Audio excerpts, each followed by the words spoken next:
দিন দিন আস্ত ল্যাদখোর হয়ে যাচ্ছি। এই যে প্যাকেটটা দেখতে পাচ্ছ, এটা আমি জন্মাষ্টমী মেলায় কিনেছিলাম, বাট ওই যে জিনিসগুলো আমি ভেবেছিলাম একটা ভিডিও করব, সেই ভিডিওটা এখনও অবধি আমার করা হয়নি।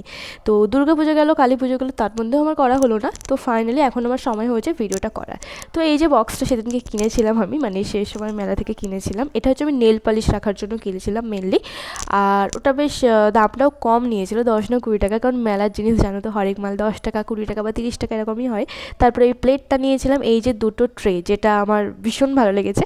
তো এই ট্রেটাও নিয়েছিলাম। আর আমি না মানে মেলাতে গেলে এইসব রান্নার জিনিস বা এইসব জিনিসপত্রই বেশি আমার চোখ মানে ওদিকেই চলে যায়।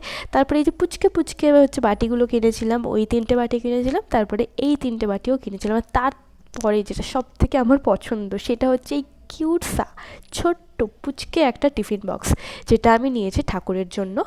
আর তার সাথে ছিল হচ্ছে এই যে আগে একটা দেখালাম না তোমাদেরকে চামচ, এই চামচটা আর এই টিফিন বক্সটা আমি নিয়েছি ঠাকুরের জন্য। এছাড়াও টুকিটাকি অনেক কিছু জিনিস কিনেছিলাম, যেগুলো আমি ইউজ করা হয়ে গেছে বলে সেগুলো ভিডিওতে দেখাতে পারিনি, আর ওগুলো হাতের কাছে ছিলও না। তো এটা ছিল মেলা থেকে নেওয়া আমার জিনিসপত্র, যেটা আমি অনেক লেটে পোস্ট করলাম।